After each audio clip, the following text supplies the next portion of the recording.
पर फिर से बेटियों पर हो रहे जुल्म की हम बात करेंगे। यहाँ पर किस तरह से देश के अलग अलग हिस्सों से बेटियों के खिलाफ अपराध की कई ऐसे मामले सामने आए जो झकझोर देने वाले हैं। कहीं पर आत्महत्या करती हुई बेटियां नजर आ रही हैं तो कहीं पर उनकी हत्या कर दी जा रही है और ऐसे मामले हैं जो दिल को दहला देने वाले हो। एक तरफ ट्विशा शर्मा जो है उनका परिवार इंसाफ का इंतजार कर रहा है, दूसरी तरफ ग्रेटर नोएडा की रत्ना के गुनाहगार को सजा कब होगी ये बात कही जा रही है।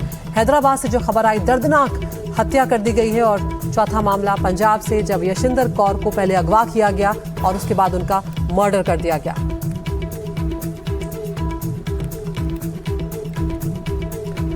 और इधर ट्विशा शर्मा की मौत में लगातार एक के बाद एक कई नए खुलासे भी सामने आ रहे हैं। ट्विशा और उनकी मां और पिता के साथ जो चैट है वो भी सामने आई है, जिससे ये साफ लग रहा है कि वो बहुत ज्यादा परेशान चल रही थी। चैट में कई बार ये साफ हुआ है कि वो कह रही थी कि उसे वापस आना है, वो वहां पर रहना नहीं चाहती थी, लेकिन ये भी दिख रहा है कि उसे समझाने की कोशिश की जा रही है।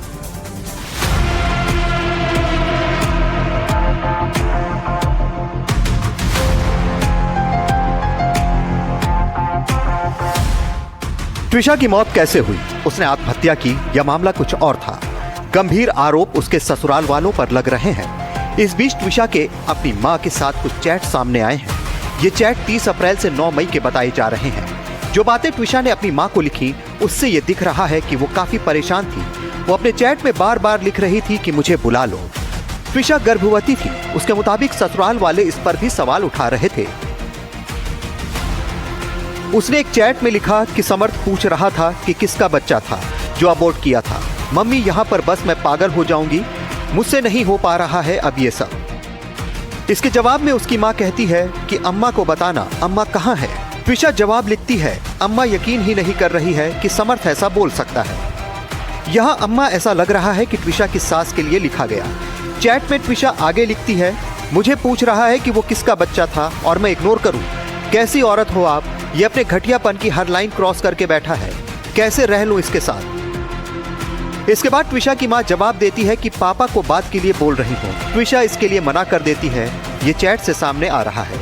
इसके अलावा 7 मई के चैट भी सामने आए हैं जिसमें ट्विशा कह रही है कि मां आप मुझे यहां से लेने आ जाओ प्लीज, मुझे नहीं समझ आ रहा कि मम्मी मैं करूं तो क्या करूं। आप देख लो कल या परसों का कोई टिकट मिले तो, डायरेक्ट ट्रेन भी है, आप अकेली आना।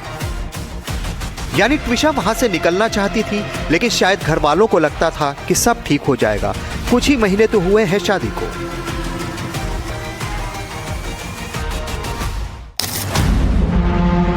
हालांकि ये भी चैट में दिख रहा है कि उसके घर वाले लगातार ट्विशा को समझा रहे थे कि थोड़ा सब्र रखो।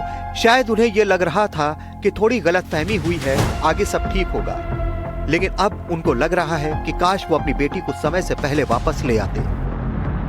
मैं अभी आ जाओ, मैं जा भी रही थी, मैं 13 तारीख को जाने वाली थी। उन्होंने ही मना किया है मेरे को नहीं आने का।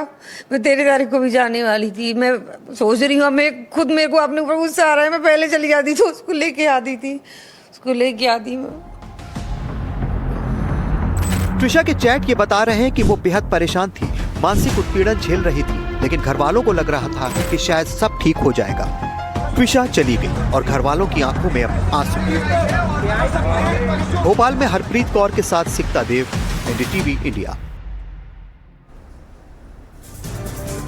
और अब बात ग्वालियर की एक बहू पलक रजक की, जो इंस्टाग्राम पर रील बनाकर मशहूर थी। उसकी अच्छी खासी फैन फॉलोइंग, लेकिन अचानक खबर आती है कि उसकी मौत हो गई। ससुराल वालों ने कहा कि ये आत्महत्या उसने की है, लेकिन इंस्टाग्राम रील बनाने वाली 21 साल की पलक का परिवार कह रहा है कि ये हत्या है। कुल मिलाकर ट्विशा की तरह कई तरह के सवालों में पलक की भी मौत उलझी हुई नजर आ रही है और उन सवालों के पीछे है उसके अपने ही बनाए कुछ वीडियोस।